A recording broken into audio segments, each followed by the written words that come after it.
Okay, this video is about the new details on Kate Spade's suicide note to her daughter. It's really sad because I think the way I look at this is money, marriage, fame does not make people perfect.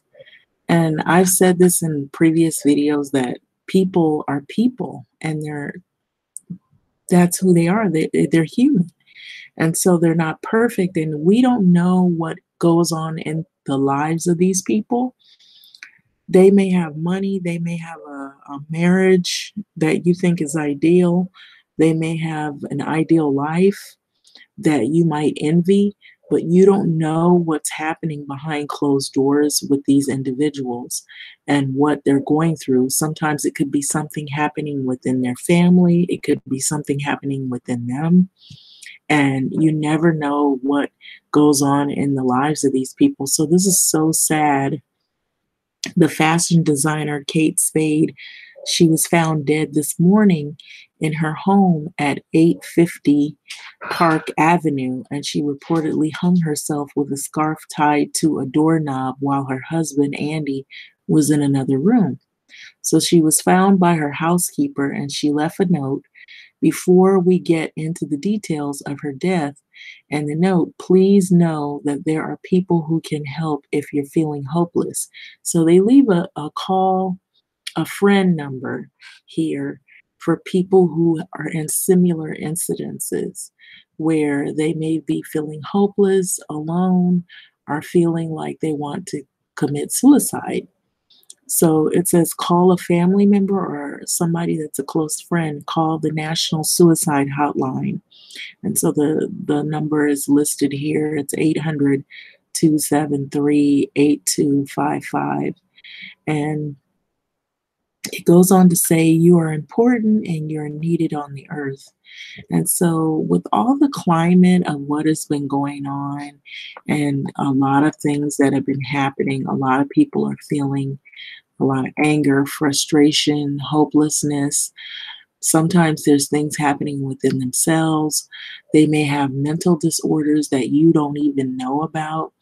And on the outside, everything looks like it's going well, but on the inside, there's a battle that they're struggling with.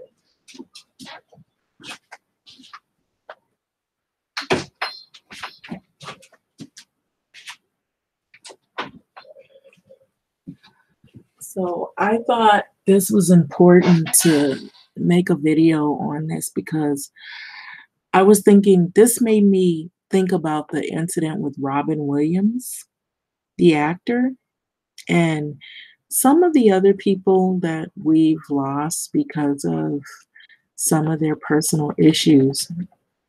So her final thoughts were for her daughter. In her suicide note, she left a note, but it said Kate Spade reportedly told her daughter that it was not her fault. It said the note was addressed to her daughter, and the suicide note was found on the bed near her lifeless body. Sources with the police department have reported that the note was addressed to the daughter and said, Bia, I have always loved you, and this is not your fault. Ask daddy. And so this is really sad. And so I'm not even going to read the rest of this. You guys can read this. It's just really sad. So,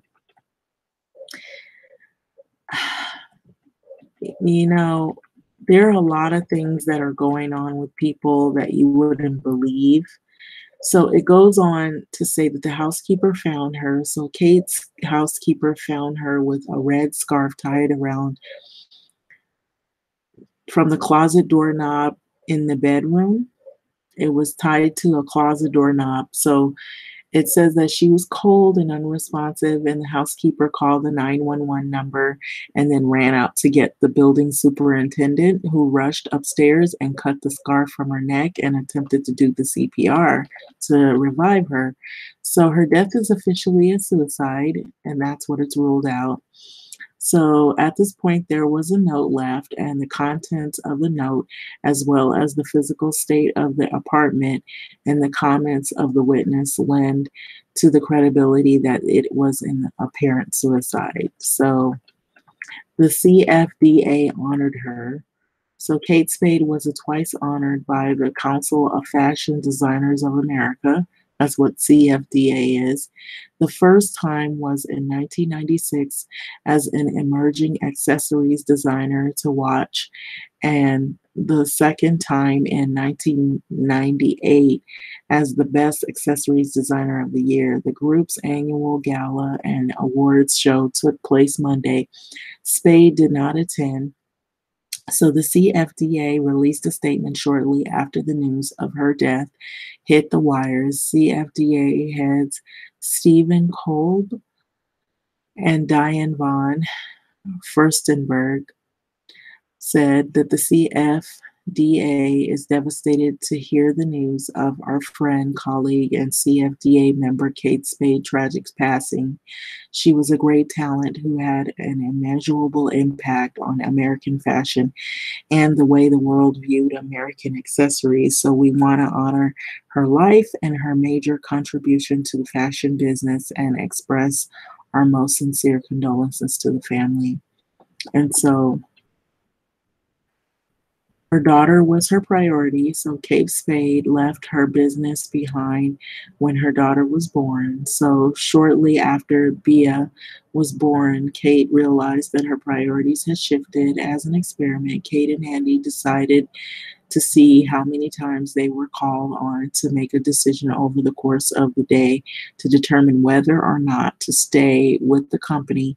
At the end of the day, Kate and Andy realized that they had been contacted 266 times to make a decision. And even more telling, it had been particularly a busy day. So Kate was in her early 40s and didn't want to concede or consign the raising of her daughter to a series of nannies and babysitters. I heard that. She wanted to be with her daughter, and now this situation. So while she was busy pursuing leather dyeing options, um, Kate returned to the fashion world in 2016 and told the Wall Street Journal that her daughter was still her priority. So there was a lot this woman was battling with, and it's just sad. So it talks about her groundbreaking career, a look back at the designer's most major milestones. There's articles, and you can see her pictured here. She is at Left, the magazine, in 1993 accessories edition to embark on her next adventure of fashion design. And so, despite having no prior design background, she wanted to create her own line after being frustrated the lack of function of the popular handbags of the time. I wanted a functional bag that was sophisticated and had some style, she told the New York Times in 1999. So this is her pictured here. It's just sad. So you never know what's going on in the life of these people. So sometimes you have to look at what kinds of things that these people might be going through within their own self, or what battles they're going through that may be, like for example, like Kanye West. He is now coming out as bipolar.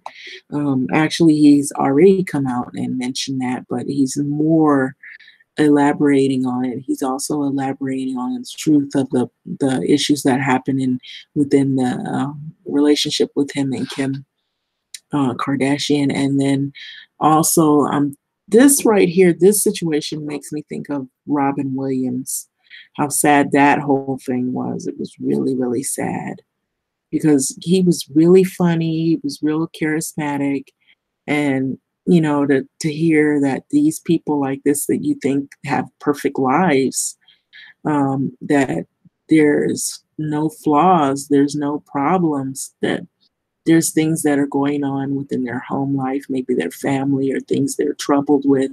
Maybe they have severe depression issues. Um, Maybe they have relationship issues that it could cause all of this. And so this is her pictured here as well. The designer and her then boyfriend, Andy Spade, at the time. It's a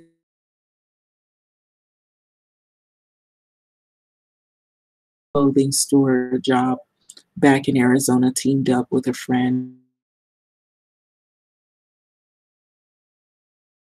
to launch a brand, combing her first and his last name. Her Catholic, she had Catholic parents. She told her mom, and honestly, she said, I told my mom, honestly, she burst into flames. Kate recalled NPR how I built this podcast. The moment she told her parents the name of her brand, she said, but you're not Kate Spade. Oh, now you'll never be Kate Spade. Now you've jinxed it. So, and why would you name it Kate Spade? So, and it goes on to say, and I said, well, it's my first name and his last name. So it's like Dulce and Gabbana. So that was her name that she was trying to use, I guess, is like sort of like her mark. And she goes on to say, who the hell's that? Dulce and Gabbana. So this is her. And I heard that she started out of her apartment. She had a one-bedroom apartment that she started out of. So this is her and the husband pictured here. And so I'm kind of jumping through. So it says by 1998, the company made 28 million in sales, and in 1999, Neiman Marcus bought 56% of the company. So in 2006, it sold to Liz Claiborne Inc., which renamed itself after Kate Spade, New York, and then to Coach Inc., now known as Tapestry, in 2017. So the couple showed they sold their shares in the company in 2007 to spend time with the daughter, Frances Beatrice. So that's why they call her Beatrice Spade, who was born in 2005, and to pursue other ventures. Kate became involved with philanthropy, and Andy went on to create a line of loungewear, Sleepy Jones. And so this is the daughter. This is Kate with her daughter right here. It's sad. So I wanted to leave on good terms. It was perfect time to leave, Kate told NPR. I wanted to spend time with my daughter. I heard so many horror stories about people who sell and then they stay and then they fight and then they sue.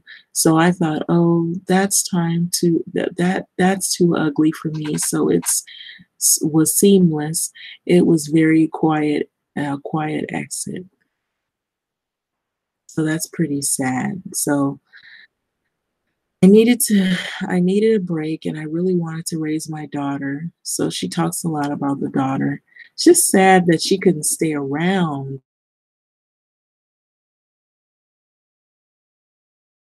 It's going very successful woman, might I add. And here she is pictured here.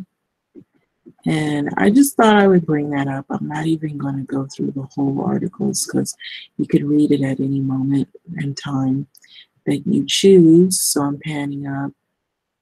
Just sad that this kind of thing has been happening. It's been happening a lot lately. Recently, there was a DJ that he also committed suicide, and he was pretty successful. And that was a sad event. So there's been a lot of uptick in suicides lately. And so I think this is a time for people to reflect on the fact that, a lot goes on in the lives of people that you wouldn't believe, and even people who aren't famous. And so suicide is real, depression is real, despite what people think. So I think it's more important to just focus right here. This number is 800-273-8255. And it goes on to say that if you need help, there's also in your local area probably suicide hotlines. Suicide can happen to males, females, to young people, children, even. We're seeing that even on like some of the social media, people have committed suicide and posted what they're about to do. People didn't take it serious in the beginning, but like you might want to look up what the signs of, people being withdrawn, they're not really speaking to family members or friends, they're not able to be contacted when you try to call them. You might have to be more, pushy, and you have to go over and see what's going on with that individual. But anyway, um, with that being said, this is one of these videos that's pretty sad. Um, so anyway, I knew it had to be something. I was looking at it and I said, nobody just kills themselves unless something or somebody or some issue drove them to it. But with that being said, I'm going to leave this video, and that's pretty much it. Thanks for listening. Like, comment, subscribe. Bye. Take care.